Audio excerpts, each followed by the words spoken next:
example, in this question, we're going to use the second derivative test to find the local extrema of this function right here, 1 over cosine x plus 2. So remember, to find the local extrema using the second derivative test, we need to, let's write down what we're going to do here. First thing is we're going to find the critical points. And after we find the critical points, we're going to plug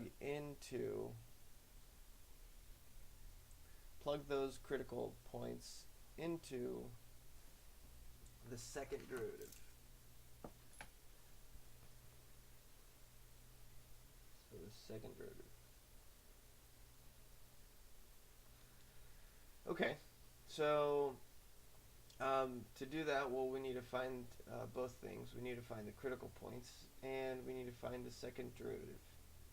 So let's start off with the first derivative. Let's see here. So the first derivative, we can either use the quotient rule, or this guy, we can bring it up on top as cosine of x plus 2 to the negative 1, and use the chain rule. So let's do that. So if we use the chain rule on that guy, we would get negative cosine of x plus 2 to the negative 2 times the derivative of the inside, which is going to be sine of x. It's actually negative sine of x, and so that makes this guy into a positive. Okay, so if we simplify this a little bit, we're going to get sine of x over cosine of x plus 2 squared. Okay, then we need to find the critical points. So the critical points are all the points where the derivative does not exist. So in other words, in this case, where the denominator equals to 0 and where the derivative is equal to 0. So when the numerator is equal to 0. Okay, so first notice that this guy is never, cosine x plus 2 could never equal 0. If you try to solve it, you'll realize that it doesn't work, because remember, cosine is always between negative 1 and 1. So we don't have to worry about the bottom. So if you multiply both sides by cosine x plus 2 squared, then what you get is that you're solving sine of x. Sorry, let me erase this guy.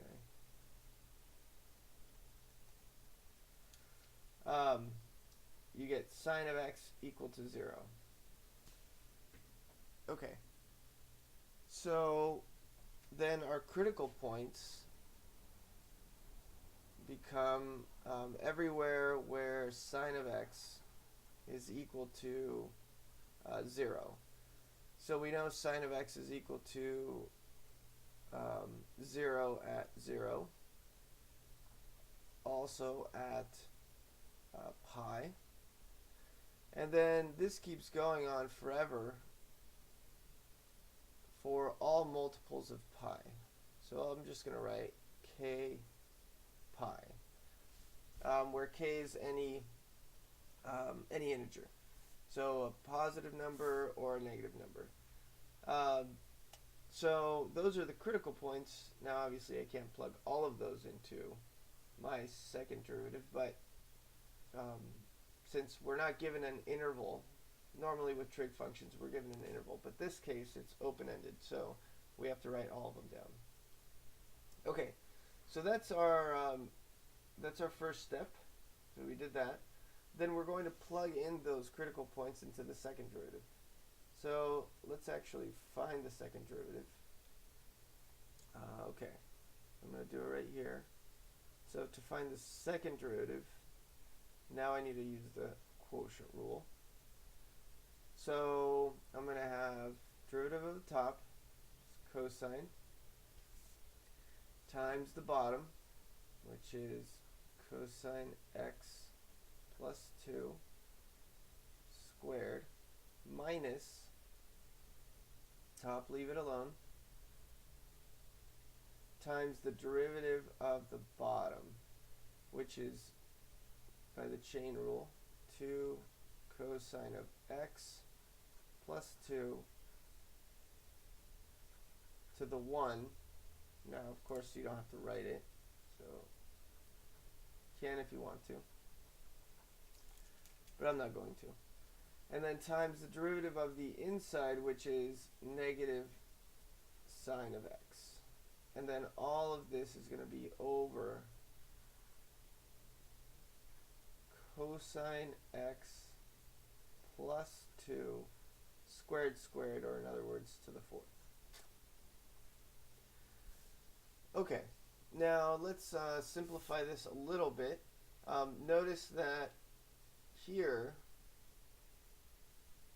I have a cosine, oh, that's no good. Aha, see that?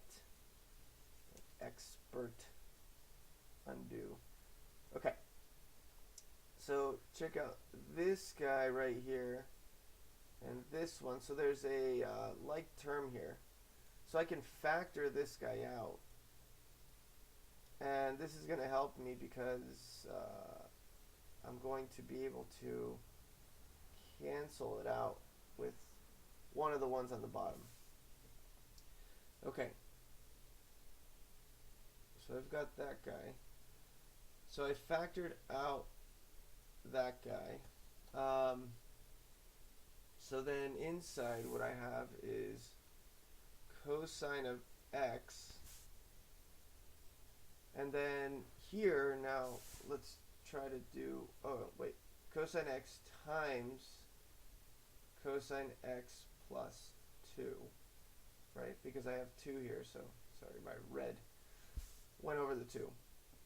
And then here I have 2, so this one I factored out, so I no longer have to worry about that one. And then negative sine times 2 times negative sine, that's going to be plus 2 sine squared x.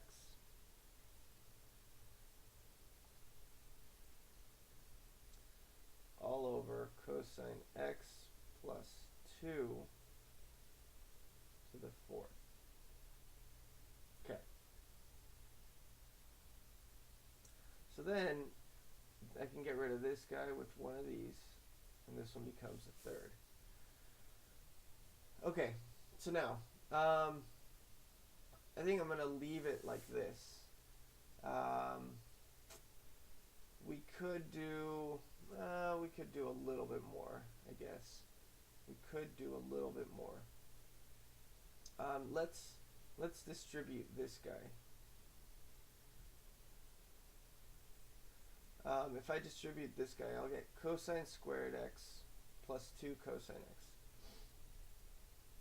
So let's do that. Cosine squared x plus 2 cosine x. Okay, and then plus 2 sine squared. Now, I'm going to write this as plus sine squared x plus sine squared x.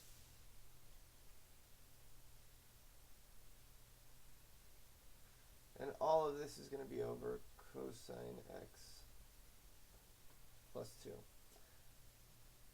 to the 3rd. Now notice that the reason why I did that is because if you look at this guy, sine squared plus, oh my gosh, that was terrible, cosine squared, those two put together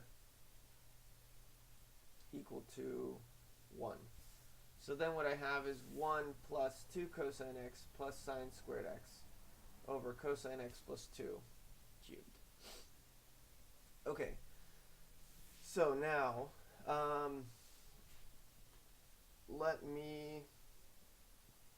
let's rewrite this. I need to get a new sheet. So now what I want to do is plug, now that I have my second derivative here, I want to plug in my critical points, which were 0 and pi and 2 pi, into this guy, the second derivative. And remember, what I care about is what the sign is. So here I'm going to have sine squared of 0 plus 1 plus 2 cosine of 0. Now on the bottom, notice that no matter what number you plug in here, since cosine is always between negative 1 and 1, you're going to add 2 to it. So this means that the denominator is always going to be positive. So what this means is that I'm not going to worry about the denominator at all. I'm just going to focus on the numerator, and that'll save me some work. Okay, so sine squared of 0 is 0 plus 1, and then cosine of 0 is 0, so plus 2. So this guy is positive, which means that at this critical point, let me draw a picture. So you have a critical point, and then at this critical point, actually let me draw it right here, it's concave up. So that means you have a flat spot, and it's concave up, which means that this would have to be a, so at 0, there's a local minimum.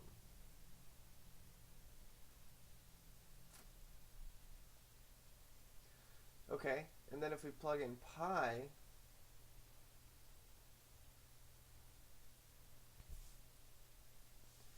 so we would have sine squared of pi plus 1 plus 2 cosine of pi. Now, cosine of pi is negative 1.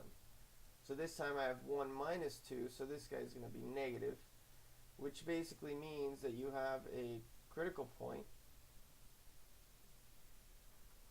and then right there at the critical point it's concave down, which means that at pi there's going to be a local